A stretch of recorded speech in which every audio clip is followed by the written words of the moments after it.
Del libro del doctor John Russ, Historiar fotografías. Bueno, yo voy a participar en calidad, nosotros vamos a participar en calidad de moderadores. John me va a frenar a mí cuando quiera y yo le voy a dar la palabra más extensa que quiera.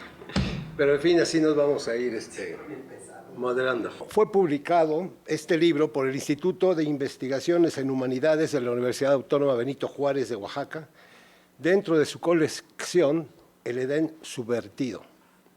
La edición prosperó por una iniciativa del cuerpo académico Hermenéutica de la Modernidad, Pensamiento, Arte y Memoria, bajo la coordinación de Abraham Yair Ortiz Naón, y financiado con recursos del Programa de Fortalecimiento de la Educación de la SEP. Los derechos de publicación se los reservó el autor. Se trata de la primera edición impresa aparecida en noviembre de 2018 y cabe agregar que también se dispone de una publicación electrónica debidamente registrada. El tiraje fue de 500 ejemplares. Cada uno consta de 141 páginas en papel cultural de 90 gramos, por lo que las 21 imágenes seleccionadas por el autor se aprecian correctamente, pero aún mejor en la versión digital, como ustedes lo pueden constatar. Bueno, unas de cal por otras de arena, entre el papel. El diseño editorial de la colección está a cargo de la fotógrafa Judith Romero y el cuidado de la edición por parte del mencionado Naón. En la solapa se aprecia una fotografía de John, cuya autora es Rebeca Monroy Nasr. No sé qué relación tengan Mraz y Nasr. No, yo soy checo, ella es libanesa. Ya, pero Nasr, Mraz, de John Meraz, como se llamaría en castellano. Bueno, ella es la doctora. Sí. Los vasos afuera, las copas. Bueno, pues después haremos un análisis de la fotografía de retrato que él mismo propone. Bueno, el autor es investigador de este Instituto de Ciencias Sociales y Humanidades, Alfonso Vélez Pliego. Es miembro del Sistema Nacional de Investigadores en su nivel 3. Es uno de los principales investigadores e historiadores sobre la fotografía mexicana. Cuenta entre sus publicaciones con más de una decena de libros y numerosos artículos. Ha sido director de películas y audiovisuales históricos, algunos con premios internacionales, editados en español, inglés, francés, catalán, coreano, portugués, italiano, alemán, gallego y chino. Su obra ha sido auspiciada por distintas instituciones editoriales, obviamente por este instituto. El Centro de la Imagen de Conaculta, el Instituto Nacional de Antropología e Historia, el Archivo General de la Nación, la Universidad Autónoma Metropolitana, el Gobierno del Estado de Puebla, la Duke University en Durham, la editorial Joseph Gilbert, Anne Rubinstein y Eric Solov, la Fundación Vancomer, la editorial Océano y las revistas, ha publicado entre muchas revistas en Artes de México, en la Sound Zero Magazine, en Cuicuilco, Lecturas Históricas de Puebla y La Jornada Semanal. En California empezó a estudiar el cine, aunque ya había hecho 3 películas en Super 8 sobre los años 60, los años 50 en Estados Unidos y una sobre México, que intituló Todo es más sabroso con la marca esa de cola.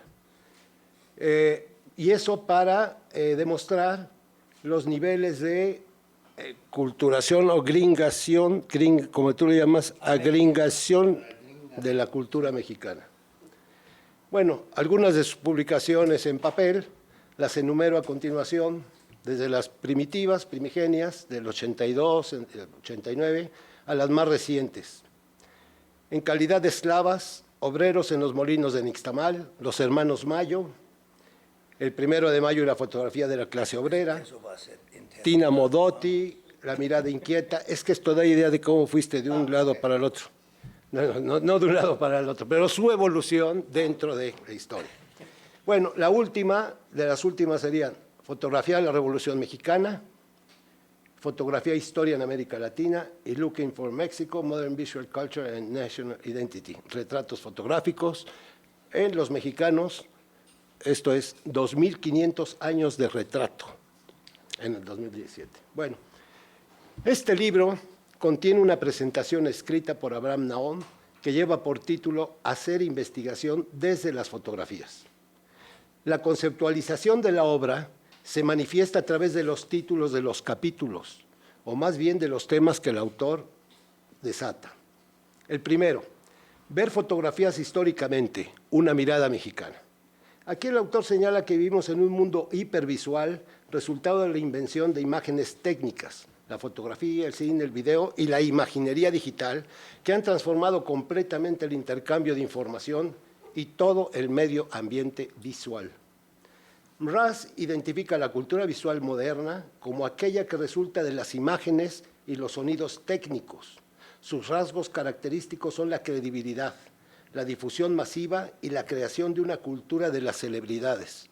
Hollywood, por ejemplo, rara vez se interesa en las opiniones que pueda conseguir para tratar hechos históricos de manera rigurosa, pese al hecho de que cerca del 40% de las películas están ambientadas en el pasado. Este mismo autor confía que la gran mayoría de la gente aprende historia con imágenes, incluyendo a los académicos. Sin embargo, siempre ha habido una indiferencia mutua entre el mundo de los historiadores profesionales y la historia visual popular, quienes han mostrado cierta reticencia a usar imágenes rigurosamente. El siguiente ítem es hacer historia con las fotografías y de las fotografías. Estos son conceptos fundamentales para que el historiador interrogue a las fotografías. Hacer historia con fotografías significa recoger detalles de la vida diaria, las relaciones sociales, las mentalidades y la cultura popular. Son rastros preservados del pasado que han sobrevivido debido a la capacidad de los fotógrafos de funcionar como indicadores de lo que ha sido, lo que tendría una mayor afinidad con la historia social. Hacer historia de las fotografías es descifrar su significado, sabiendo quién la tomó y con una noción de con qué intención lo hizo, y analizando los modos en que refleja la mentalidad de la época en la que se tomó, sus influencias estéticas, su aparición y reaparición en los medios, dándole distintos significados. Esto representaría una forma de historia cultural. John advierte, no obstante, que esta distinción es en última instancia heurística y no busca sino abrirse a las diversas posibilidades de historiar las fotografías. Hacerlo desde ambas perspectivas, vinculando la perspectiva social con la cultural, le da al análisis una mayor profundidad. Esta dualidad de las fotografías ha sido reconocida y comentada por mucho tiempo. Por ejemplo, el título de la famosa exposición de 78 de John Szarkowski en el Museo de Arte Moderno, denominada Espejos y Ventanas. Y John muy atinadamente parafrasea esto y dice: en términos metafóricos, la fotografía puede verse ya sea como un espejo, una expresión romántica de la sensibilidad del fotógrafo, tal como se proyectan las cosas y las vistas del mundo, o como una ventana, a través de la cual puede explorarse el mundo exterior en toda su presencia y realidad. Un ejemplo es la fotografía de Manuel Álvarez Bravo, que construyó a principios de los años 20 al agrupar un montoncito, bueno, ¿qué ven ahí? El Popocatépetl, ¿no? Hermoso. Sí. Es un montoncito de arena. Pero eso es interesante, mira. Sí, claro. Metí esta foto porque claro, ustedes pueden ver no está reencuadrada como Álvarez Bravo, luego quita todo eso, o sea, ahí ustedes pueden ver que es completamente montado, ¿no? O sea, comúnmente no se ve eso, pero lo que yo en el libro, yo creo que en el libro sale reencuadrada. Pero cuando lo voy a publicar en inglés, yo quiero publicarlo así para que se vea claramente que es una puesta en escena, ¿no? Claro. Perdón. Sí, no, está muy bien. Con un montoncito de arena y unas ramitas. Aunque esta fotografía no tiene interés alguno para el historiador social, concluye Ras, un historiador de la fotografía bien podría encontrar en ella la influencia del pictorialismo y del arte japonés, una reelaboración de un símbolo nacional, el volcán Popocatépetl, y una crítica a la imaginería pintoresca de Hugo Breme. Bueno, otro ítem es la transparencia de las fotografías. En los archivos mexicanos hay innumerables fotografías, de las que tenemos poca o ninguna información. En esos casos, los historiadores pueden emplearlas como si fueran transparentes, como si de algún modo se pudiera ver a través de ellas para analizar aquello que retratan. Ahí pueden encontrarse pistas del pasado que quizá no se encuentren en otras fuentes históricas. Estas imágenes muestran realidades que de otro modo se hubieran mantenido invisibles. A lo largo de la lectura, uno se percata del extenso acervo investigado por el doctor, además de colecciones privadas, como las de la Asociación Manuel Álvarez Bravo, el Archivo Salmerón, el de Francisco Mata y el suyo propio. Desmenuzó fondos públicos, el Fondo Mayo, del Archivo General de la Nación, el Fondo Casasola, el Fondo Nacho López, de la Fototeca Nacional de Lina, del Departamento del Trabajo, en el Archivo General de la Nación, el Fondo Breme, que se encuentra en la Fototeca Nacional de Lina, y el Museo de Arte Moderno en el INBA, Instituto Nacional de Bellas Artes y Literatura. En Historiar fotografías, el autor despliega una crítica y el estado de los repositorios fotográficos, enfrentando al historiador con estas fuentes documentales. El Estado hizo el esfuerzo de comprar archivos y asegurar su preservación. 5 millones de negativos de los hermanos Mayo, 350,000 negativos del archivo Casasola, que fue adquirido por el Sistema Nacional de Archivos, de Fototecas, perdón, y ahora ya casi completamente están digitalizados. Bueno, no fueron sino la punta del iceberg. Además, tomando el ejemplo de la familia Casasola y los hermanos Mayo, los fotógrafos mexicanos conservaron los archivos para su uso futuro e insistieron en el derecho de conservarlos. Además de estos fondos documentales de imágenes, existen también los álbumes familiares, que pueden ofrecer invaluables datos sobre el pasado, sobre todo si se celebran entrevistas con relación a las fotos. Las fotografías tomadas con fines políticos también pueden ser útiles, como es el caso de Guillermo Treviño, el militante sindical ferrocarrilero de Puebla, que documentó las luchas obreras desde los años 20 hasta los 70. ¿Qué elementos del pasado se conservan en las fotografías? Primero que nada, la mera presencia de gente que frecuentemente es excluida de los textos escritos, usualmente enterrados bajo las proclamas de organismos gubernamentales masculinos. Las mujeres y los niños aparecen en las fotografías para que la historia las reclame. A diferencia de otras fuentes, la fotografía levanta a los excluidos y puede ofrecer pistas que podrían llevar a abrir posibilidades de investigación sobre cosas que no se han descubierto en documentos escritos. Por ejemplo, esta foto es muy interesante. Como ustedes pueden ver, dice Primer Regimiento de la Brigada Socialista de México, sexo femenil. Nadie sabe nada sobre este grupo. El único documento que se ha descubierto de este grupo, yo he hablado con las historiadoras aquí que trabajan sobre mujeres en la revolución, con Jack Womack, con grandes historiadores de la revolución. Nadie sabe nada sobre este grupo. Entonces eso sirve como una pista, ya sabemos que existía. Y ahí está, y puede ser una pista. Perdón. No, ni me digas. Así está mejor. Sí, no. Estoy presentando mejor. Bueno, otra área en que las fotografías pueden contribuir a las historias sociales es la representación de la cultura material y la vida diaria. Ahí pueden incluirse los aspectos más mundanos de la existencia humana, pues así lo dice John, pues las imágenes de actividades relacionadas con la comida, la bebida, la vivienda, el transporte y los desastres pueden permitirnos reconstruir la vida diaria de los pueblos del pasado. Por ejemplo, este es una foto, yo he dado como 50 conferencias sobre la foto como fuente de la historia social. Y cuando yo pregunto a los alumnos, yo pregunto qué tiene de importancia esta foto, es de 1971, tú eres un historiador y su historiador en el año 2050. ¿Qué hay en esta foto que habla mucho de la cultura mexicana? ¿Qué ven?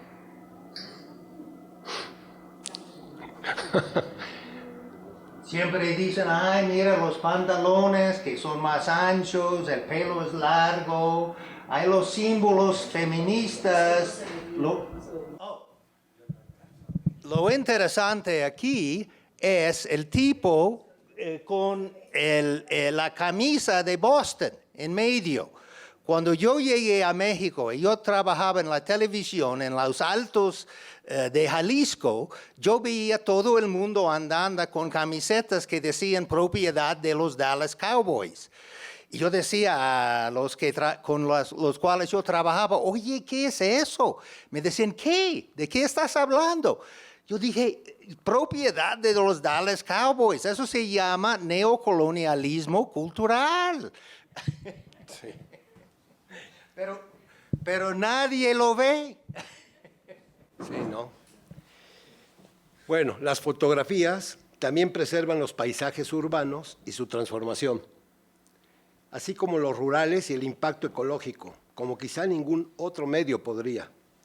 Sin embargo, para poder aprovechar lo que estas imágenes ofrecen, hay que desarrollar el conocimiento de los contextos en lo que se captaron. Ahí es donde John hace mucho hincapié, el contexto. Cuando las imágenes pueden combinarse con escritos contemporáneos, podemos realizar historias sociales como la de los... Por ejemplo, aquí esta es una foto obrera, una foto que hicieron los obreros para documentar la muerte y los heridos, ¿no?, de la explosión de una pipa de petróleo. Era muy, muy peligroso trabajar en los campos de petróleo porque la gente no estaba capacitada. Entonces había muchas explosiones, muchas muertes, y ya que la compañía no proporcionó el cuidado médico ni nada así, ellos tomaron esa foto para documentar ese hecho, y obviamente lo que pasó es la compañía corrió a los obreros por haber tomado la foto. Pero es muy interesante eso como foto obrera, de que los obreros mismos hacen las fotos para denunciar su situación. Aquí cabría la de los mineros, que es muy interesante, sí, de Mapimí, sí, en Durango. Aquí, sí, de Mapimí, en Durango, y ahí vivían los mineros, y vivían en casitas de como 3 por 5, y insistían en que varias familias tenían que vivir allá. Entonces yo encontré esas fotos en el Archivo General, en el ramo de trabajo, y lo que haces es un careo entre los documentos y las fotos mismas. Pero cuando yo encontré esas fotos en como 82, todos habían estado arrancados de sus expedientes y eran en una caja de cartón. Entonces yo tenía que encontrar los expedientes a que se referían esas fotos para poder vincular, ¿no?, las investigaciones de los inspectores del Departamento de Trabajo con las fotos. Eso es la manera de hacer la historia social a través de las fotos, es vincular los textos con las fotos mismos. Sí, y así como se puede vincular a la fotografía con relaciones laborales, ¿sí? Por otro lado, también existe las fotografías que malversan la realidad y hay textos que las desmienten. Por ejemplo, la foto, esta creo que no la tienes aquí, es la de las mujeres, las trabajadoras del tabaco en el Buen Tono, en la tabacalera del Buen Tono de México, que están muy ordenadas, muy limpias, ¿no?, trabajando muy a gusto, ¿sí? pero esas no eran las condiciones reales del trabajo que ellas tenían, ¿no? Sí. Sí, porque el buen tono tenía mucha conciencia de imagen. El buen tono producía muchas historietas. Hay una mujer, Thelma, ahorita se me escapa, que ya existe un libro. O sea, el buen tono era una fábrica modelo, realmente, y ellos utilizaban las imágenes mucho. Sí, para traer más inversiones a México, Claro. En fin, esa era una de las razones. Bueno, también las fotografías documentan relaciones sociales que dicen mucho sobre las relaciones de clase. Está la imagen 7, de raza y de género.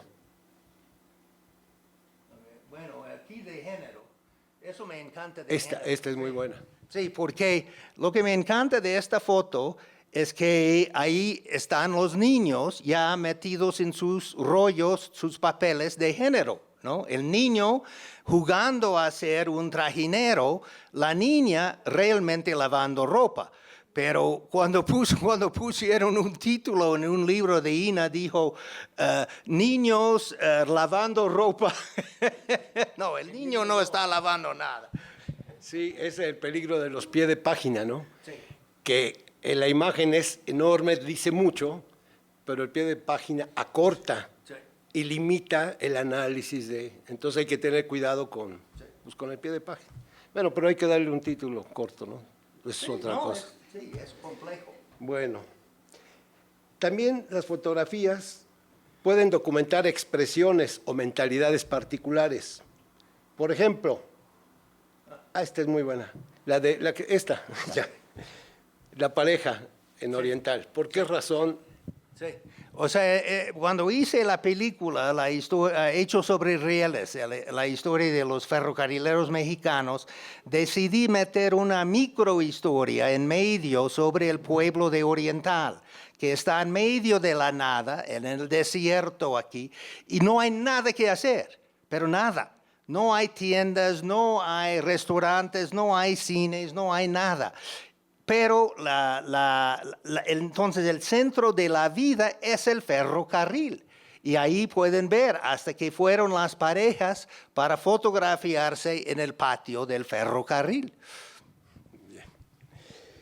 Mentalidad. Sí. Bueno, las películas, digamos que aquí puede usarse para estudiar las mentalidades.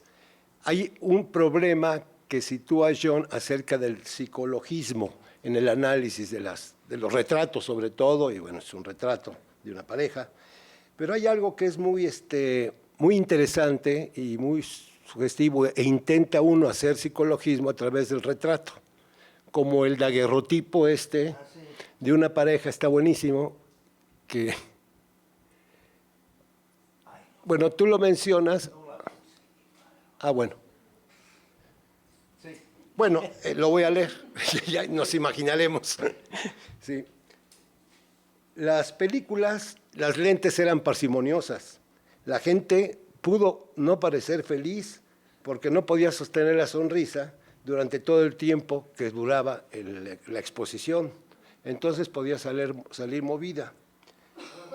El de la pareja el daguerrotipo de una pareja adinerada, como solía suceder, le llevó a una idea inesperada a John sobre la relación de género al analizar esa imagen. ¿Cuál es la relación de género?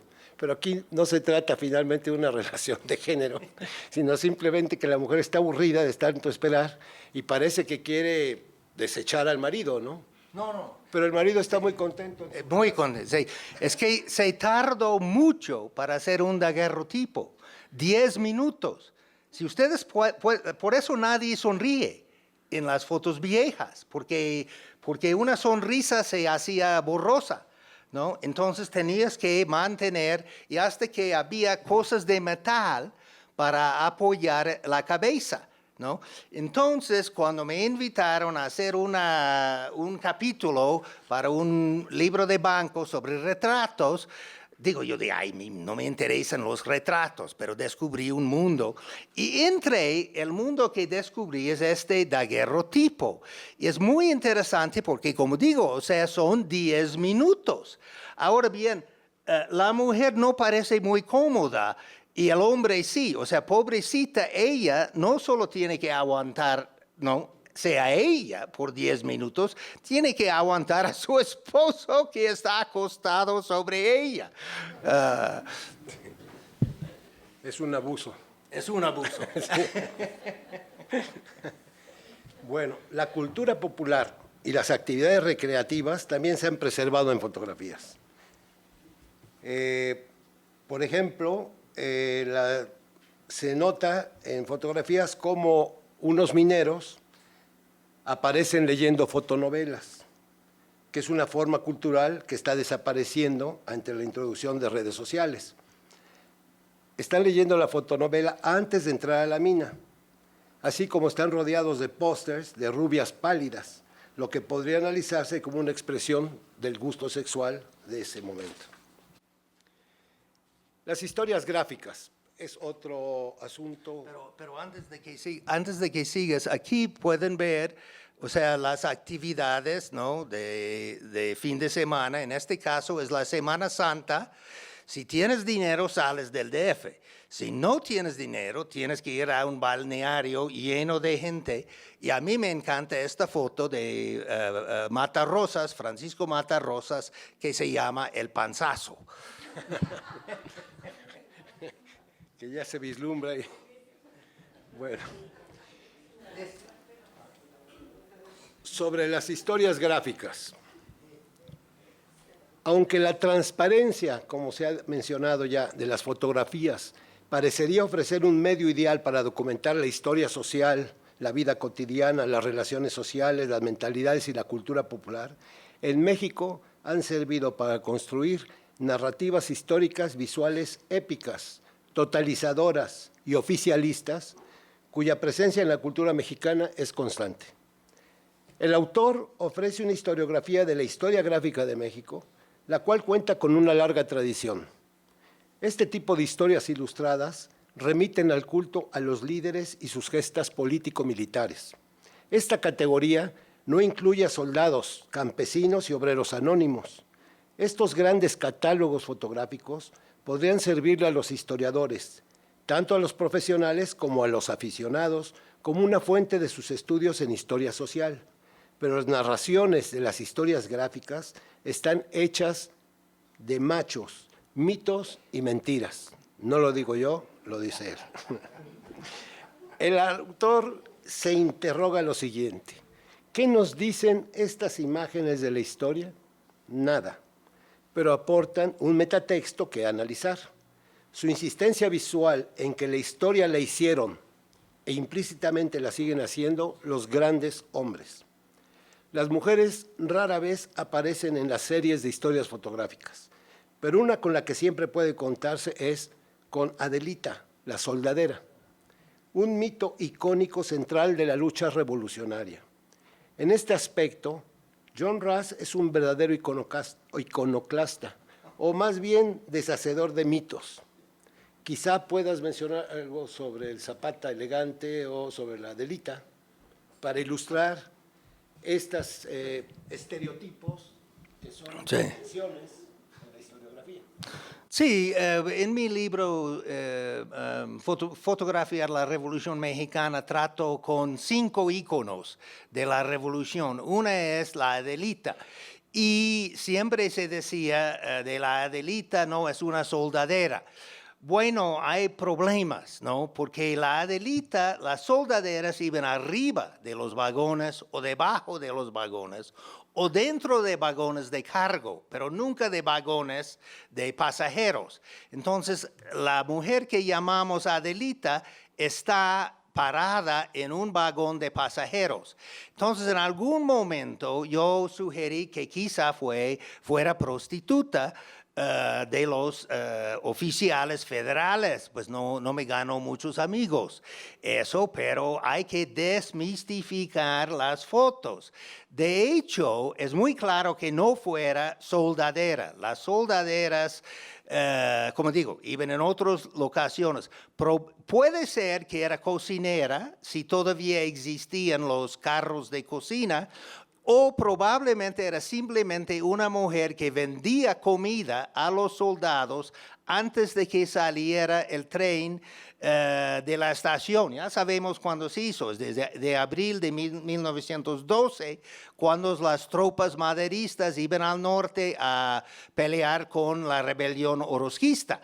Entonces sabemos muy bien, o sea, qué es, y comúnmente reencuadran la foto, quitan las otras mujeres y quitan las canastas de comida. Pero cuando tú ves la foto entera, entonces tú puedes ver que no son soldaderas, que probablemente son vendedoras de comida que van a bajar del tren en como 100 metros antes de que salga de la estación. Sí, su mirada de desesperación también implica es porque el tren ya se va y ya quiere bajarse, ¿no? Antes de que se la lleve el tren. Sí. Bueno. Después, un apartado que intituló Documentos fotográficos para visualizar el pasado social.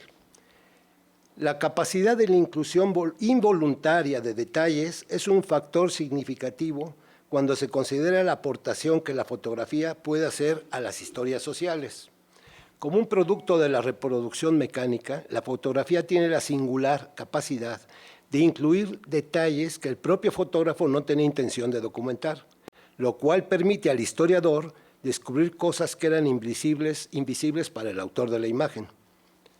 Como ya mencionaste lo de el Boston College, ¿no? Sí. Eso no lo presentó Mayo. Sí, no, yo creo que Mayo ni vio la camisa, simplemente estaba cubriendo las actividades. Ahora, la diferencia con el archivo de Mayo es que eran fotoperiodistas, pero ellos conservaron sus negativos y siempre tenían sus cámaras. Ellos nunca entregaban un negativo a un periódico, nunca. Por eso ellos, por ejemplo, cuando fueron allá, en lugar de sacar 5 fotos, sacaron 70 fotos, porque ellos sabían después que podían vender esas fotos. Bien. Existe un enorme abanico de posibilidades para usar la fotografía y explorar el mundo social. Para profundizar el análisis debemos pasar ahora a examinar la intención del fotógrafo, así como la del medio donde la fotografía aparece. Por ejemplo, desde el punto de vista de la historia social, la imagen más famosa de Nacho López parecería documentar un caso de relaciones de género en los México de los años 50. La imagen, ahí está.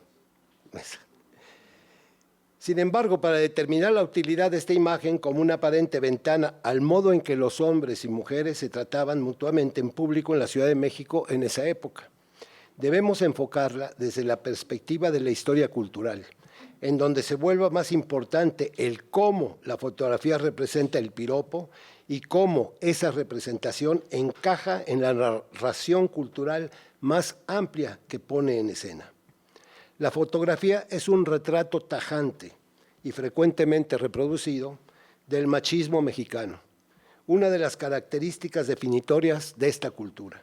De hecho, dice John, que se trata de una cultura del hipermachismo, en la que esta actitud no solo se practica, como en todas partes, sino que además de celebrar como resultado de la cultura visual post-revolucionaria.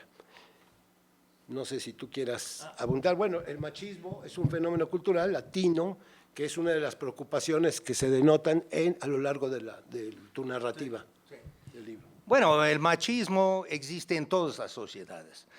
Yo digo hipermachismo y ya lo veo cambiando, pero porque lo que me sorprendió cuando yo llegué a México hace 38 años era encontrar cuates, amigos muy queridos, Simón Brailovsky, por ejemplo, muy queridos, que eran súper machistas.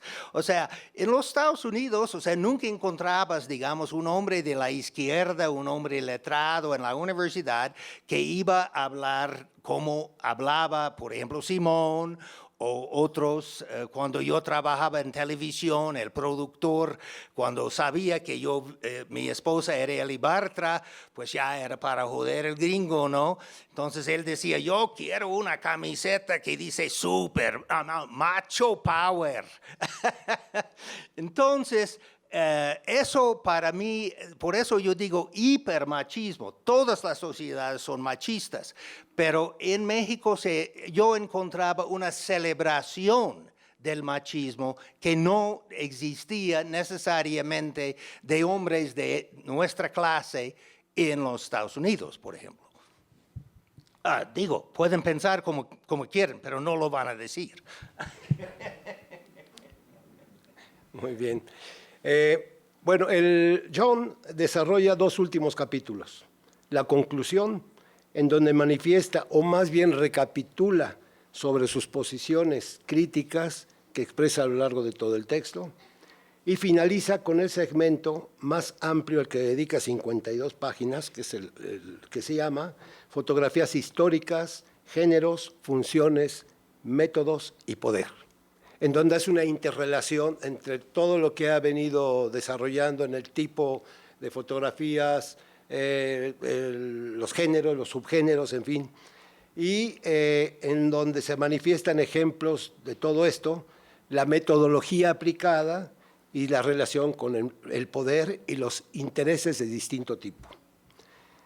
La bibliografía está compuesta por cerca de un centenar de referencias de literatura especializada en el análisis de la imagen. Es una parte importante de un texto metodológico, la bibliografía. Entonces yo por eso destaco el hecho de los autores a los que tú mencionas.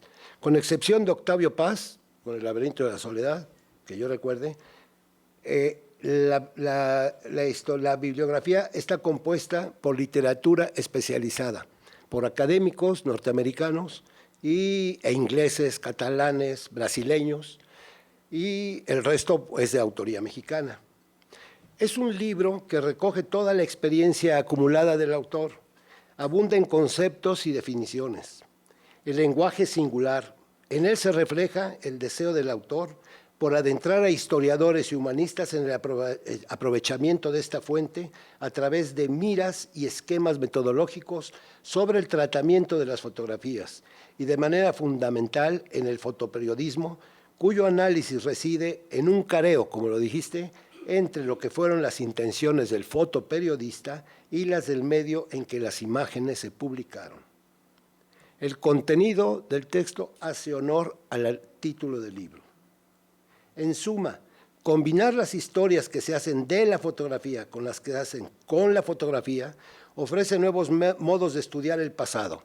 John asegura que todas las disciplinas deberían incorporar el análisis de imágenes, pero es obvio que las posiciones quedarán delimitadas por los intereses del cuerpo de académicos, así como por el financiamiento a la investigación. Si alguna vez hubo una lucha entre el discurso audiovisual y el discurso escrito, ya terminó. Basta, como dices, una mirada al mundo hipervisual adicto a los medios modernos para ver cuál ganó. Dado que las fotografías flotan y pueden manipularse para significar casi cualquier cosa, la contextualización es el camino real para interrogarlas. Es solo en su inserción en el contexto concreto en las que se hicieron y en el que circulan, que tienen sentido. El autor propone apropiarnos de esa nueva historia, haciendo a un lado las historias gráficas sin disciplina y los libros de sala, que han dominado el uso de las fotografías, aportando a su estudio el mismo rigor que aplicamos al estudio de las palabras. Solo así encontraremos lo que realmente, dice John, tiene de nuevo esta forma de hablar del pasado y de mirarlo.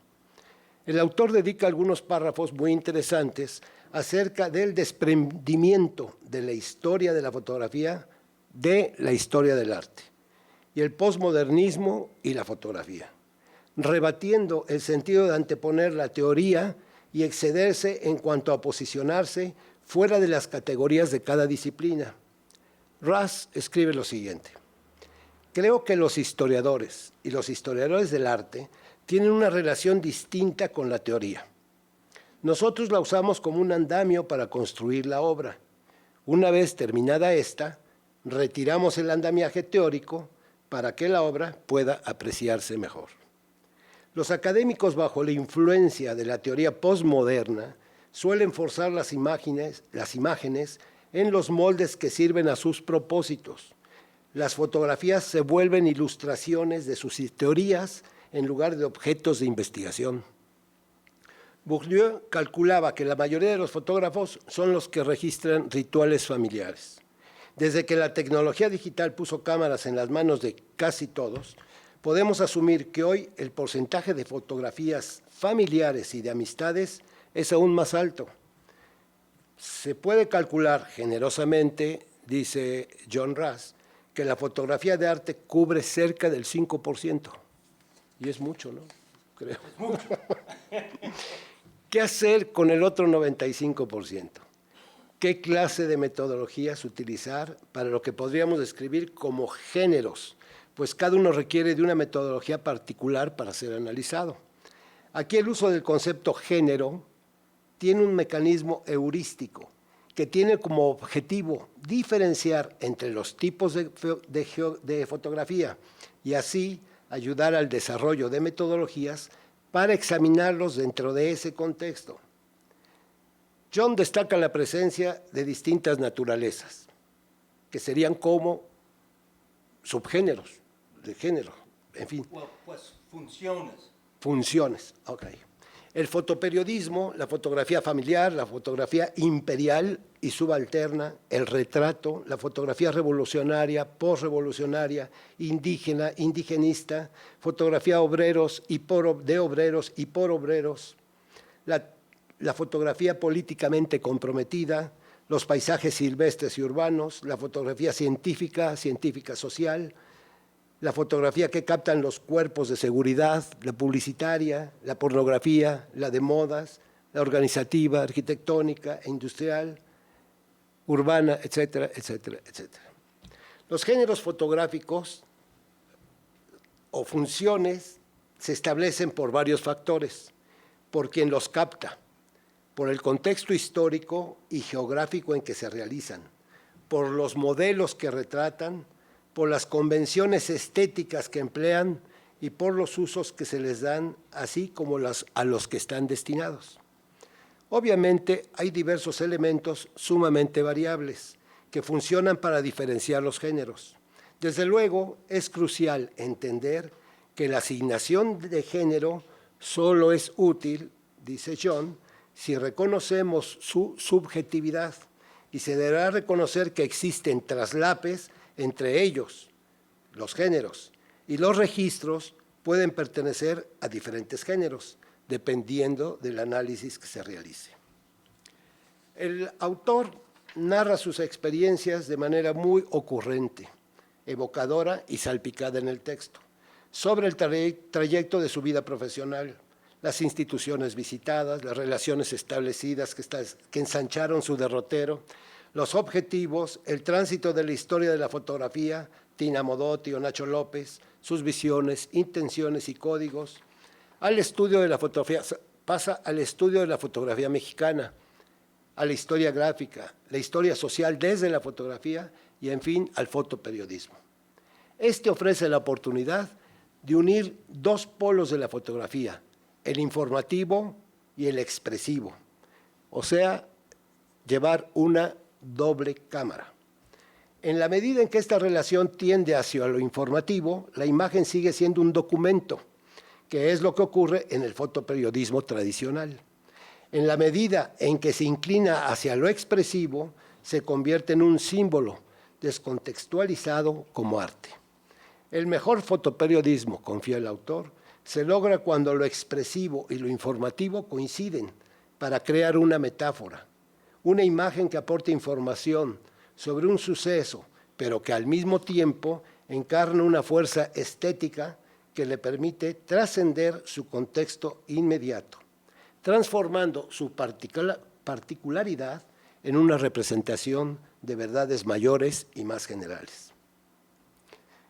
Las imágenes fotoperiodísticas son rastros de la realidad material, fijados en película o en computadoras como resultado de la colaboración entre mente, ojo y cámara.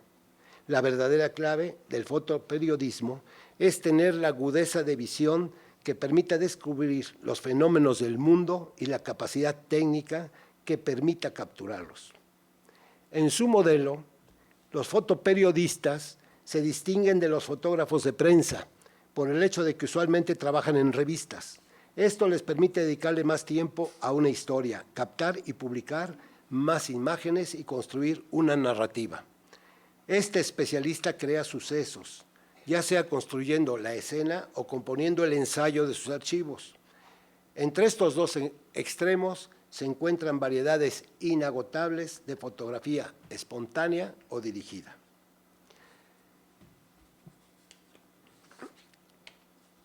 Bueno, vamos a ver. John ofrece una importante reseña sobre los pasos a seguir en cuanto a la adquisición de la teoría y práctica fundamental de los modos de analizar la fotografía documental y el fotoperiodismo. Asimismo, destaca el sentido ético que debe prevalecer en su trabajo.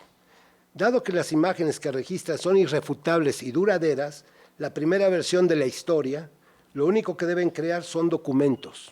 Así, montar escenas no se permite, como tampoco posarlas, recrearlas o manipularlas en un cuarto oscuro o con el dichoso Photoshop. Eso sería mentir y hacer trampa. El método de enfocarse en las distintas funciones de cada género puede aplicarse con provecho a la fotografía. Cuando el historiador fue invitado a escribir un ensayo sobre retratos, pensó que estos abordaban un género insignificante para los historiadores. Sin embargo, desde el principio mismo del proyecto, encontró que eran una fuente fascinante y ubica una serie enorme de subgéneros o funciones en su interior. Bueno, en la narrativa, ¿quieres hablar sobre esta? Bueno, la idea de géneros y funciones se me ocurrió por la cuestión de fotoperiodismo. Cuando Eleazar López Zamora, el fundador de la Fototeca Nacional, me invitó a hacer un libro sobre Nacho López, yo dije, Nacho López no es fotoperiodista, ¿no?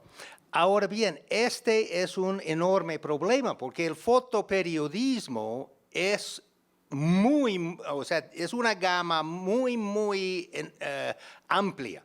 O sea, por un lado tenemos Sebastián Salgado, ¿no? Que puede pasar 6 años haciendo un proyecto, tirando hasta 600 fotos al día. Por el otro extremo, encontramos a un fotoperiodista para ovaciones que le daban un rollo, ¿no? Y le decían de 25 exposiciones y 5 órdenes, y le decían 5 fotos en cada orden, ni una más ni una menos. Y de eso se armó broncas enormes cuando había bienales del fotoperiodismo. Lo que yo descubrí es que según cuando hablas del fotoperiodismo, varía mucho.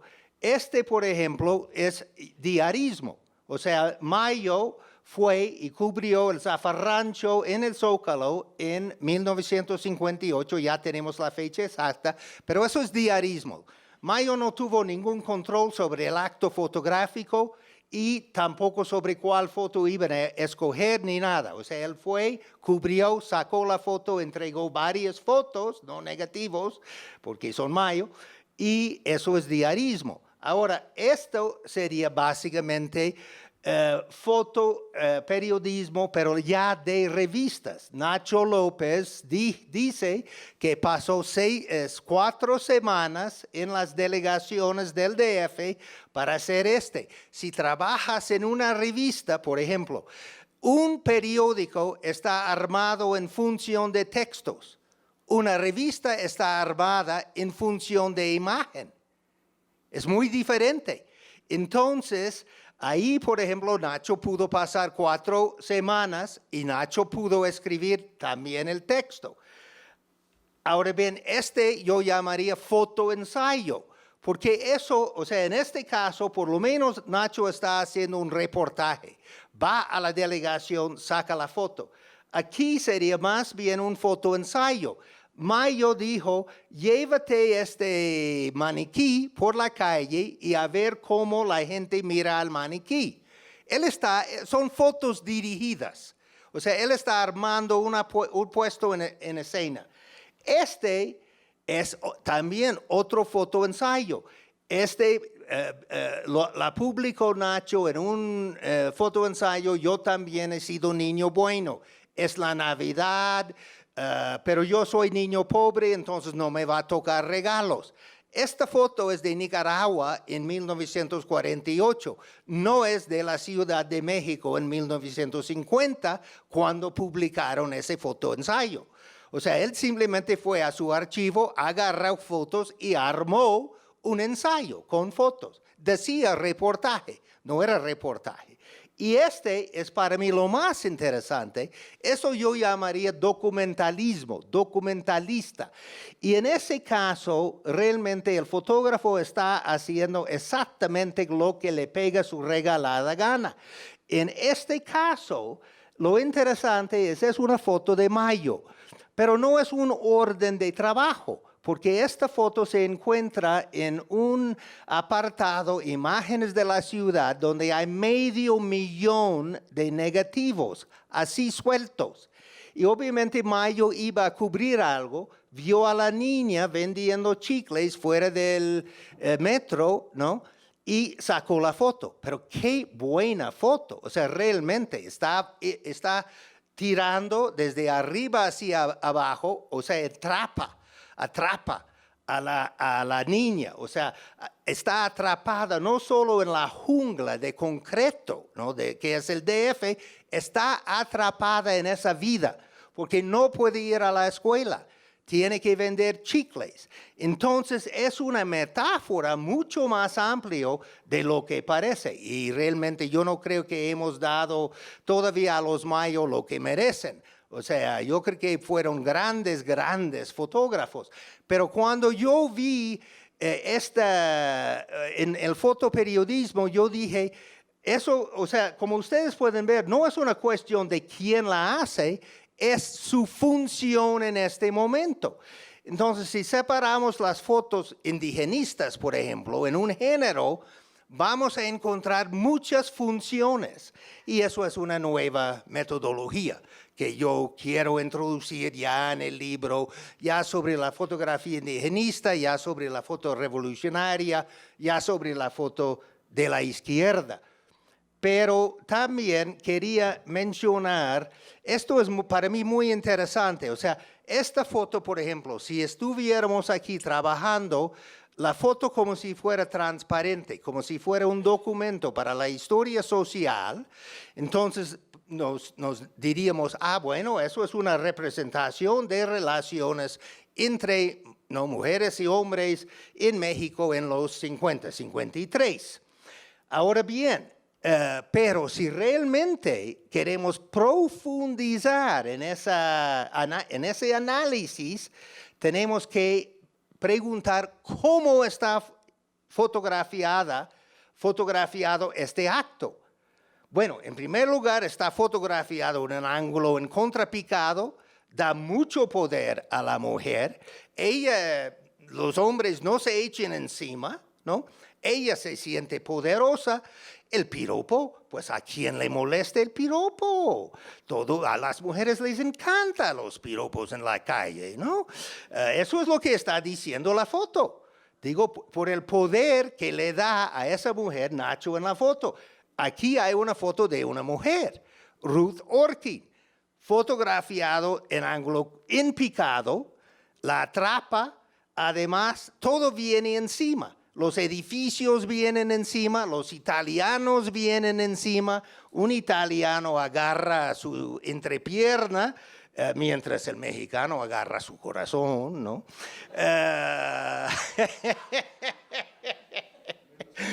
Menos. Pero como pueden ver, es una visión completamente diferente del piropo, es muy, muy crítica, ¿no? Hasta que, mira, la mujer no puede quedarse en la banqueta. Va a tener que bajar de la banqueta para poder pasar a esos hombres. Y aquí hay otra foto del piropo. Eso es de Xavier Misrax, un fotógrafo catalán, y como ustedes pueden ver, también es una foto muy crítica del piropo. Entonces la foto de Nacho no es transparente. Digo, sí, documenta una situación, pero la documenta de una manera muy específica, que es una celebración del machismo en México. Y cuando se publicó la foto, eso era el mensaje en la revista que decía, a ella no le molesta nada, ¿no? Entonces, ahí, como pueden ver, eso hay que juntar las cosas. Además, tú puedes hacer que una foto diga lo que tú quieras. Esto es una foto del 1 de mayo de 52, un comunista, una foto de Julio Mayo, un comunista que lo mató, un matón, un policía matón. Cuando no publicaron la foto, publicaron esta foto y decían que este tipo era quien había matado al joven. No era la verdad, era la policía matón, que los obreros agarraron y le dieron una paliza y lo llevaron frente del presidente y decían, aquí es el asesino, cabrón. Pero esta foto decía, no, esto era un pistolero comunista. Entonces tú puedes cambiar una foto. Esta foto la publicó en la revista años después y decían que era de una nota roja. Es la violencia de cada día. Entonces, obviamente, tú puedes hacer que una foto diga lo que tú quieres con el pie de foto. Muy bien. Gracias. Bueno, ya para concluir, el autor recurre constantes epígrafes, citas instructivas, diversas conceptualizaciones que destacan su sentir, su propio sentir y su labor como historiador de la imagen y desde ella. Cita a Willem Flusser, Roland Barthes, Susan Sontag, Walter Benjamin, Pierre Bourdieu, entre otros. Toma del hilo con esta frase interesante. Dice, se requiere trabajo, esfuerzo piadoso para ver lo que estás mirando. El trabajo que resulta el análisis de la fotografía. Bueno, John Ras advierte sobre el vínculo íntimo entre la luz petrificada y aquello que fue. Lo puede llevar a confundir la superficie reflejante del mundo fenoménico que la fotografía preserva con la realidad. Desde luego, la realidad es mucho más compleja que su exterior.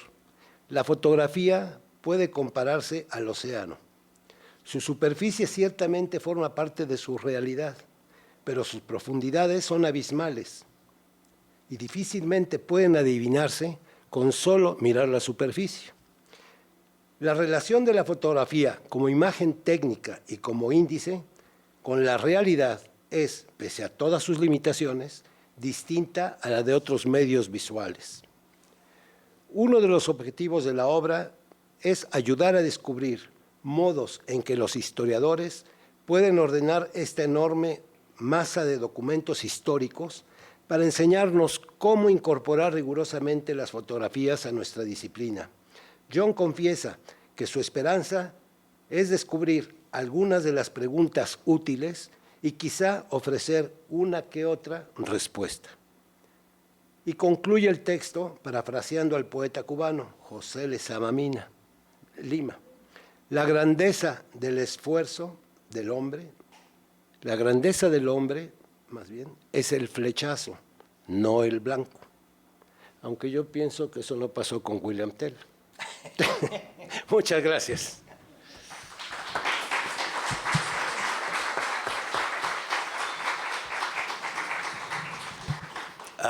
Solo unos comentarios. En el libro estoy hablando de foto, entonces uso la palabra hipervisual. De hecho, vivimos en un mundo hiperaudiovisual, que es muy claro, es obvio. Los historiadores han sido muy resistentes a incorporar los medios modernos. Es la disciplina más resistente. O sea, realmente casi todas las otras disciplinas han podido incorporar los medios modernos. Los historiadores no, que es realmente absurdo, porque eso solo existe después de la invención de fotografía. O sea, los historiadores medievales, los historiadores coloniales, utilizan imágenes mucho, ¿no? O sea, hay que usarlas para historiar. Pero desde que inventaron las fotos, es como que los historiadores dicen, y yo he tenido que oírlo por 50 años, a mí también me gustan las películas, pero eso no es historia. Bueno, eso sí es historia. O se va a hacer historia con los medios modernos, o la historia se va a desaparecer como han desaparecido los estudios de los clásicos, o sea, los de la literatura griega y romana. En el siglo XIX, todo el mundo estudiaba los clásicos. Hoy en día no existen departamentos de clásicos, básicamente. Son muy, muy pocos. Lo mismo está pasando con la historia. La gente que quiere historiar con los medios de nuestro tiempo no los dejan. Es una lucha.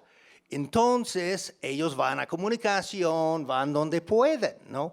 Pero hay una enorme resistencia contra los medios modernos por los historiadores. En México es mucho menos. Aquí en México estamos muy privilegiados. Hay la ENA, por ejemplo, donde puedes sacar licenciatura, maestría, doctorado en fotografía, pero como fuente de historia. En el Instituto Mora, etcétera. Tuvimos un programa aquí en la UAP, pero los historiadores no les cayó muy bien. Entonces, pero ya vamos a fundar un nuevo laboratorio de imagen, sonido y memoria y vamos a incorporar ya los medios modernos en el estudio de la historia. Porque como mencionó Agustín, van a hacer la historia con los medios modernos si la hagamos nosotros o no. O sea, 40% de todas las películas que se han hecho en el mundo están puestas en el pasado. Piénsalo un momento. Ve los ganadores de los Óscares, los últimos 15 años. 40% son como Roma. O sea, por ejemplo, es un ejemplo, ¿no? De, ¿cómo se llama? Cuarón, es de Cuarón, sí. Por ejemplo, está puesto en el pasado. Entonces, los historiadores tienen que incorporar esos medios. Las grandes universidades no aceptan eso. Hay más resistencia allá porque la gente está muy empotrada, ¿no? Ahí, ¿no? Pero en las universidades, digamos, un corte debajo, no la UNAM, pero la UAP, no la UNAM, pero la ENA y el Instituto Mora, ahí sí se puede usar los medios modernos. Lo que pasa es que como historiadores, como digo, o sea, no estamos entrando en un campo completamente vacío. Está muy poblado, ¿no? Por muchas historias gráficas, muchos libros de mesa, etcétera, ¿no? Muchas películas que no son históricas, etcétera, etcétera, etcétera. Entonces tenemos que desarrollar pero con rigor, y eso para mí es un enorme problema.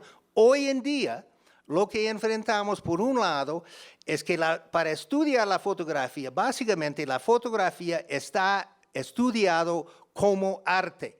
La fotografía no es un arte. No es un arte. Puede ser un arte, como las palabras también, ¿no? Las palabras pueden ser arte, la literatura, la poesía, ¿no? Pero no es arte. Eso es historia. O sea, lo mismo, o sea, pero ¿por qué entonces domina historia de arte la fotografía? Por el dinero, porque vende, es muy, muy fácil. O sea, eso es lo que vende, el arte. Entonces, por eso domina historia de arte la cuestión de fotografía. Ahora bien, en México hemos podido evitar los posmos en el estudio de la fotografía, pero en los Estados Unidos utilizas la teoría literaria de posmo. Yo no tengo nada en contra de la filosofía posmo, o sea, si estamos hablando de la gente de verdad, Foucault, etc. Pero cuando llegamos a los de mucho debajo, Derrida, Guattari, Deleuze, etc., o sea, no creo que tienen nada que decir sobre fotografía. O sea, ¿por qué están importando teoría literaria para hablar de imágenes? Es un absurdo. Para empezar, el cerebro tiene dos lados. El lado derecho lee imágenes, funciona en términos de imágenes. El lado izquierdo funciona en términos de textos, digital, analógica. Entonces, ¿por qué no estamos haciendo la historia con los dos lados del cerebro? ¿No? Eso es un problema. Pero como digo, o sea, yo acabo de experimentarlo. Yo estoy... ¿cómo se llama? Boicoteado de LASA. Yo no puedo participar en LASA, en un panel de fotografía, porque yo no vengo de literatura. Me acaban de tumbar mi libro en la Universidad de Texas por 2 posmos, ¿no? Porque yo no hablo de Derrida, Guattari, Deleuze, etc. Y eso ellos no hacen investigación, por ejemplo, para darles una buena idea. Uno de los grandes eminencias de literatura, ha publicado 50 libros. Es un tipo a la Universidad de Arizona. Decidió escribir un libro sobre fotografía guatemalteca, argentina y mexicana. Y en este libro dice que las primeras fotos de mujeres en América Latina son las fotos de prostitutas en México en 1900. 1900. La fotografía llega a México en 1839, el mismo año que se inventa. Si tú te metes en línea, tú encuentras daguerrotipas argentinos, mexicanos, de mujeres de 1840. Pero este tipo dice, o sea, así son los de literatura. Eso es el nivel de su investigación. Entonces, es un problema, digo, muy grave, pero en México no, porque básicamente somos historiadores los que estudiamos fotografía, y si han pasado por historia de arte, la dejan y enfocan en otros tipos, fotografía vernácula, que es toda la fotografía que no es fotografía de arte. Porque, como digo, la fotografía de arte puede ser 3%, 5%, es un número muy, muy reducido. Y es simplemente por intereses materiales, económicas, que la gente enfoca sobre la fotografía de arte. Bueno, creo que he dicho. Ya. La pregunta es, ¿puede ser la fotografía una herramienta, un instrumento para el cambio social? Claro, claro. No. Y es de suma importancia y lo vemos hoy en día. De repente ya puedes ver cómo matan a los negros, cómo matan a los latinos en los Estados Unidos. Ya puedes ver, un ejemplo muy claro es lo que pasó en Nochitlán, en Oaxaca, hace un par de años, cuando Max Núñez hizo fotos de la policía armada.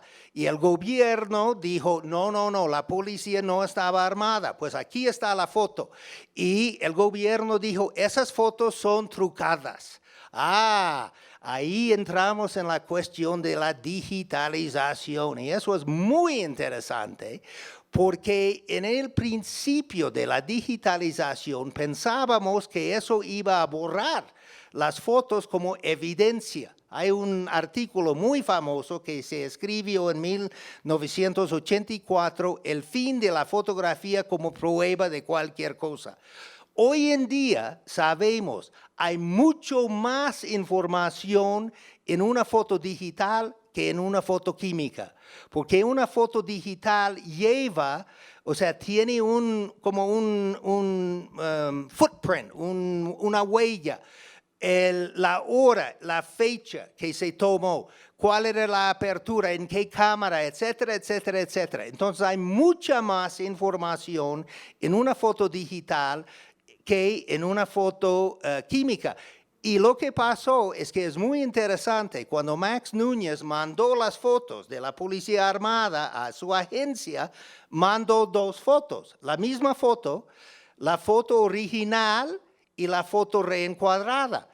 Tú metes esas fotos en una máquina, ahorita no me acuerdo cómo se llama, y sale, ¿no? Un análisis. Y dijo de la foto original, esta foto tenemos evidencia de que esta foto no ha sido cambiado. O sea, es la original de la cámara. La foto reencuadrada, donde él cortó un poco de cielo, dijo, esta foto sí ha sido manipulada, ha sido cambiada, después no es la original. Entonces ahí pero si tú mandas las 2 fotos, tú puedes ver, no cambió nada, excepto quitar un poco. De ahí, o sea, lo que yo encuentro extremadamente interesante es el postmoderno, los postmos es una ideología reaccionaria, ¿no? Y una de las cosas que más les molesta es la indexicalidad.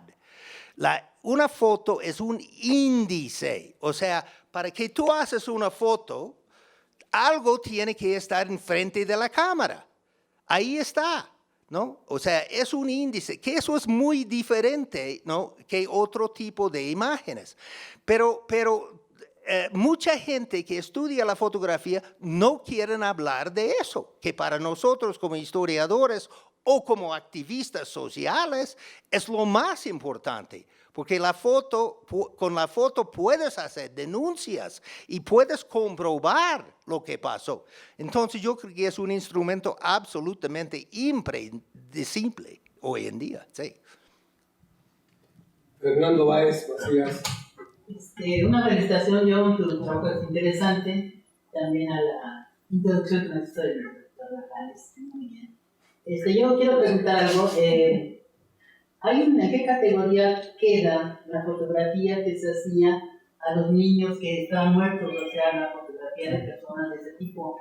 Porque es historia, y esto fue el siglo XIX, fue importante en esa época, tenía una connotación religiosa, pero no sé en qué categoría lo podemos encontrar en lo que tú... Sí. Bueno, para mí serían uno de 2. O sería fotografía de familia si la familia misma hizo la foto. Y eso en América Latina dura hasta 1940, 1950.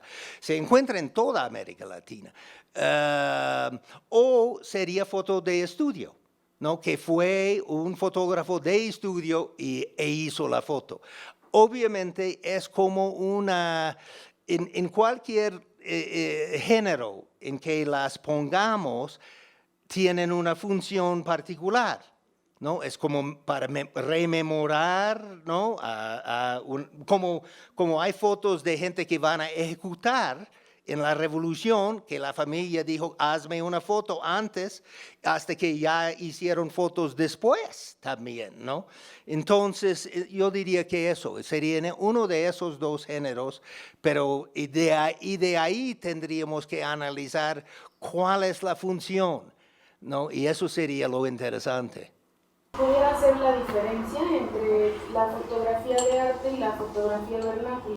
¿Qué es lo que genera esa confusión de la que usted habla? Y si tuviera algunos ejemplos que podríamos ver. Bueno, esa es fotografía de arte.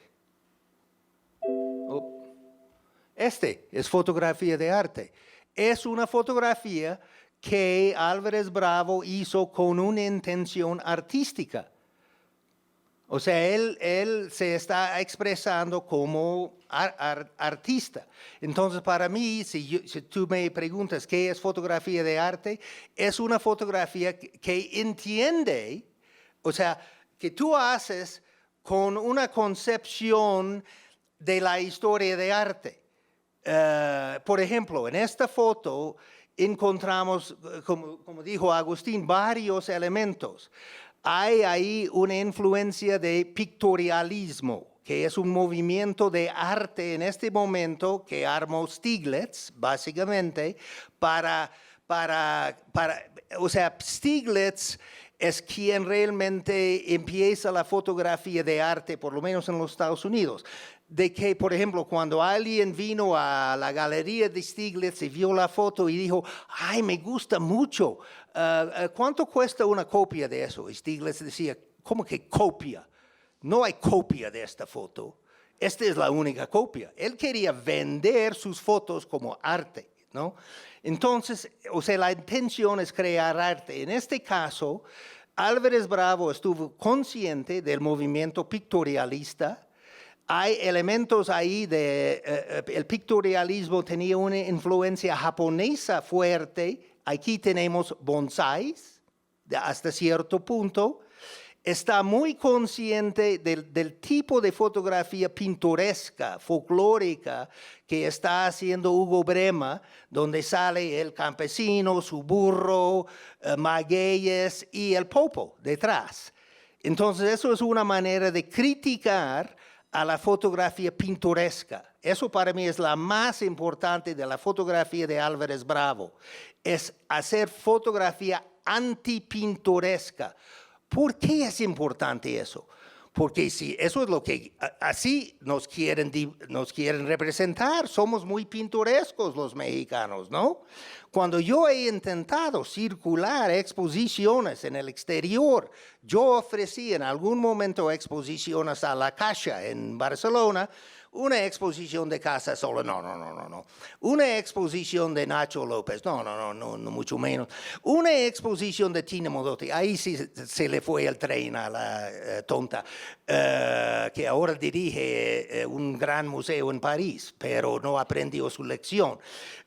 Montamos entre una alemana y yo la primera exposición de Tina Modotti en el mundo. Hoy es una industria, Tina Modotti casi llega a Frida, ¿no? Entonces, ella me dijo, no, lo único que ella quería era fotografía de Graciela Iturbide. ¿Por qué? Porque ahí ves a los mexicanos con plumas. Y eso es lo que quieren, eso es lo que vende afuera. O sea, eso es lo que vendió de Fernández y Figueroa, ¿no? Entonces, por ejemplo, el nuevo fotoperiodismo mexicano, una exposición que hice, no, nadie tenía ningún interés en esa exposición. ¿Por qué? Porque es fotoperiodismo. Entonces, el problema, o sea, yo durante muchos años, yo realmente pensé que la historia de fotografía era una subdisciplina de historia de arte. Y de repente, ¿no? Nos quitaron, ¿no? Esos lentes y empezamos a ver, no. O sea, hay muy pocas fotos de arte que existen. Pero una foto de arte está hecho por un artista que tiene una concepción de la historia de arte, ¿no? No simplemente hace una foto clic, ¿no? Y en este caso, como puedes ver, o sea, Álvarez Bravo tenía una intención muy particular para esta foto. Todas las otras fotos, son documental. No hay foto que no sea documental. ¿Por qué? Porque es un índice. O sea, por eso las usamos en pasaportes y en la ciencia. O sea, en rayos X. O sea, eso es la esencia de la fotografía, ser un documento. Ahora bien, ¿de que puedes hacer arte con la fotografía? Sí, lo puedes hacer. ¿Eso es lo importante de la fotografía? Para mí no, de ninguna manera. Básicamente no me interesa la fotografía de arte. Pero yo soy muy viejo. Digo, lo que me gusta es Van Gogh, ¿no? Si yo quiero ver arte, yo quiero ver Van Gogh. Ahora bien, finalmente, después de años, empecé a entender lo que estaba haciendo Álvarez Bravo con su foto antipintoresca. Y es lo mismo, si ven la foto en la portada de México en sus imágenes, anuncio, se está vendiendo México en México en sus imágenes en 200 pesos. Eso es un regalo. Esta foto de Álvarez Bravo es antipintoresca porque en esta foto existen todos los elementos para ser pintoresco. Hay un niño vestido en la ropa típica de campesinos, hay el muro de adobe atrás, está la fuente del pueblo, etc. ¿Qué es lo que pasa en esta foto que lo hace no pintoresca o antipintoresca? Ese pie. Este niño no es un tipo, no puede ser un tipo, es muy, muy particular. Es el pie de este niño en esa fracción de segundo y no es un típico campesino. Entonces, lo que hace Álvarez Bravo es un proceso muy complejo de primero presentar todos los elementos del pintoresquismo y después llevarte a contracorriente para decir, pensaban que eso era pintoresca. No, no es pintoresca. Entonces ahí es, para mí, pero me costó años y años y años aceptar a Álvarez Bravo y realmente entender lo que estaba haciendo. Pero por eso digo que el problema que yo tengo es, como digo, domina el discurso fotográfico la historia de arte. Y no debería dominar. O sea, cuando yo estaba haciendo una exposición sobre Sara Castellón, estuve con una mujer de Scripps College en Historia de Arte. En algún momento yo estaba diciendo, no, que Alejandro Castellanos destruyó el centro de la imagen hasta que lo iban a cerrar. El centro de la imagen era en el periodo de Patti Mendoza una cosa absolutamente brillante, ¿no? Pero ya lo iban a cerrar, etc. Y la mujer dijo, bueno, mejor que lo cierren y ahí exponen fotos de arte. Exponen fotos de arte en 30 museos en el DF y en 300 galerías, donde exponen fotografía documental o fotografía vernácula. No la exponen, ¿no? ¿Dónde enseñan sobre fotografía vernácula? No enseñan. Enseñan historia de arte, ¿no? Y si tú quieres estudiar la fotografía, pues vas a tener que entrar en historia de arte si estás en la UNAM, por ejemplo, ¿no? Pero como digo, en México tenemos otros espacios. Pero ha sido una lucha porque ellos se han impuesto a nosotros. No, que ustedes tienen que estudiar esto como arte. No. La fotografía no es arte. La fotografía es un medio, como las palabras. Es muy fácil, ¿no? Muy fácil. O sea, el momento en que tienes una confusión sobre fotografía, simplemente cambia fotografía por palabras. Por ejemplo, como dice el gran teórico Joan Foncuberta, la fotografía siempre miente. Es la naturaleza de la fotografía mentir. Ok. Las palabras siempre mienten. Es la naturaleza de las palabras mentir. ¿Funciona? No funciona. Es un absurdo, ¿no? Entonces, nada más hay que concebir a la fotografía como un medio y ya. Ahí pues acabamos con los problemas. Como digo, el problema es que cuando empezó el estudio de la fotografía, empezó con una exposición en el MoMA en Nueva York, que hizo, ¿cómo se llama ese cuate? De esa exposición, que era pura arte, y puro europeos y gringos. No, eso era de los 50, yo soy de los 30. Beaumont Newhall hizo eso. Ahora bien, ¿qué hicieron de eso? Ellos hicieron transparencias de esa historia de la fotografía, de básicamente hombres, puro europeos y gringos, ¿no? Y Y ese juego de 250 transparencias, tú podrías comprar para enseñar fotografía. No existía la posibilidad de digitalizar como hacemos hoy. O sea, entonces, si ibas a estudiar la fotografía, o la ibas a estudiar como un oficio, ¿no? Para aprender un oficio, o la ibas a estudiar como un arte, porque no existían otras fuentes para estudiar. Y después es una cuestión de dinero. La fotografía de arte vende. La fotografía vernácula no vende. Entonces ahí es la confusión. Pero desde los 80 hemos adelantado para descartar eso de arte, porque también al mismo tiempo el enorme problema es que la gran mayoría de los historiadores de arte son conservadores. O sea, son como groupies, ¿no? Como la gente que estudia el cine, ¿no?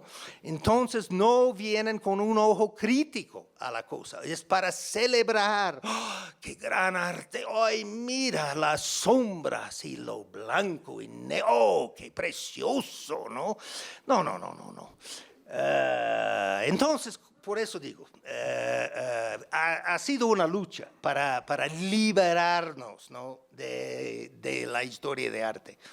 Me gustaría, sobre todo, que abundaras en tu fascinación por Nacho López. O sea, Nacho López, ¿qué es lo que te ha dejado en tu carrera como fotohistoriador? Que no te ha dejado otros fotoperiodistas. Mi fascinación con Nacho López. Mira, Eleazar me invitó a que yo hiciera un libro sobre una de las colecciones de la Fototeca Nacional, por ahí de 88. Y él dijo, bueno, casa sola y puedes hacer historia obrera. No, yo ya me había cansado de historia obrera con Fidel Velázquez y gente así. No. Puedes trabajar sobre Tina Modotti. Pero yo sabía que iban a salir estudios sobre Modotti y además, porque si la Fototeca Nacional va a subvencionar el proyecto, ¿por qué no vamos a estudiar un fotógrafo mexicano? Entonces, Eleazar insistía mucho sobre Nacho López porque era cuate de Nacho López y me convenció sobre muchas botellas de tequila, realmente. O sea, yo entré a regañadientes, la verdad, pero aprendí a apreciar Nacho y sobre todo de gente que estaban estudiando fotografía de arte en la Universidad de Connecticut. Porque poco después de que Eleazar me invitó, fui a la Universidad de Connecticut para enseñar un curso sobre la historia del fotoperiodismo en América Latina. Y cuando puse las imágenes, yo iba a dedicar una clase a Nacho. Cuando puse las imágenes de Nacho, los alumnos no me dejaron pasar las imágenes. Déjala. Entonces tuve que dedicar 3 clases a Nacho y la verdad cada vez que tengo un intercambio con gente que tiene más ojo para el arte que yo, ¿no? Porque como digo, yo no soy historiador de arte, yo aprecio mucho el poder estética, ¿no? De Nacho López, pero una fascinación no. Pero también era izquierdista, etcétera. Entonces yo tenía... Pero Nacho no era fotógrafo de la calle. O sea, cuando yo estudié Nacho, mi primera experiencia era una decepción. Porque yo dije, wow, hay 250 negativos en el archivo de Nacho de las huelgas de 58-59. Yo conocí las fotos de Mayo, las fotos de Bordes Mangel, las fotos de Héctor García, de esas huelgas. Entonces yo decía, no, esos deben ser padrísimos. Y sobre todo porque Nacho no guardó todos sus negativos en tiras. Él seleccionó, solo se quedó con los mejores. No hay ni una buena foto entre esos 250. Ni una. ¿Por qué? Porque Nacho no era fotógrafo de la calle. O sea, tenemos que ver los fotógrafos de la misma manera que vemos a los escritores. Si pedimos de un científico un poema, pues vamos a quedar muy decepcionados, ¿no? Y podemos decir, pero no entiendo. Usted escribe, ¿no? Sí, claro, yo soy científico, yo escribo. Pues entonces escríbeme una novela. No, yo no soy novelista. Pero tenemos esa idea de que un fotógrafo tiene la misma capacidad. Tina Modotti no tenía ninguna capacidad para fotografiar en la calle. Y eso se ve en sus fotos horribles de Juchitán, ¿no? Horribles. Parece fotos de familia, realmente. Entonces, ahí tenemos que entender que la fotografía es tan compleja como la escritura misma, ¿no? Y por eso digo que yo no tenía. Eso de la revolución, yo creo que la fotografía de la revolución la hicieron fotógrafos y fotógrafas de estudio, no los fotoperiodistas metropolitanos. Y lo que encuentras en Casasola son básicamente fotoperiodismo metropolitano. Y ellos ni salieron del DF para fotografiar. Entonces, realmente los fotógrafos más importantes son fotógrafos de los estados como Jesús Abitia, que se vinculó con los constitucionalistas, Amando Salmerón y Cruz Sánchez, que se vincularon con los zapatistas, los hermanos Cachú, que se vincularon con los villistas, y todos los fotoperiodistas metropolitanos eran bastante conservadores porque trabajaban para medios conservadores, medios cuyos dueños eran porfiristas. Entonces, me explico. O sea, ahí está en Casasola, pero realmente el siguiente paso que tenemos es es encontrar los archivos municipales. Y eso es mi rollo ahorita. O sea, realmente tenemos que desarrollar la investigación en archivos municipales, archivos de fotógrafos de estudio de los estados. Eso es el siguiente gran paso para mí, para el estudio de la fotografía mexicana. Yo quería entender un poco mejor el género entre los géneros. Porque parece que en la fotografía del arte hay más posibilidad de expresión de mujeres. O por ejemplo, mencionaste Tina Modotti, Graciela Iturbide, que me parece que es posible leer una visión de mujer. Pero en términos del fotoperiodismo, sobre todo de la calle, parece que hay un problema de que no haya fotógrafas, aunque acabas de mencionar una.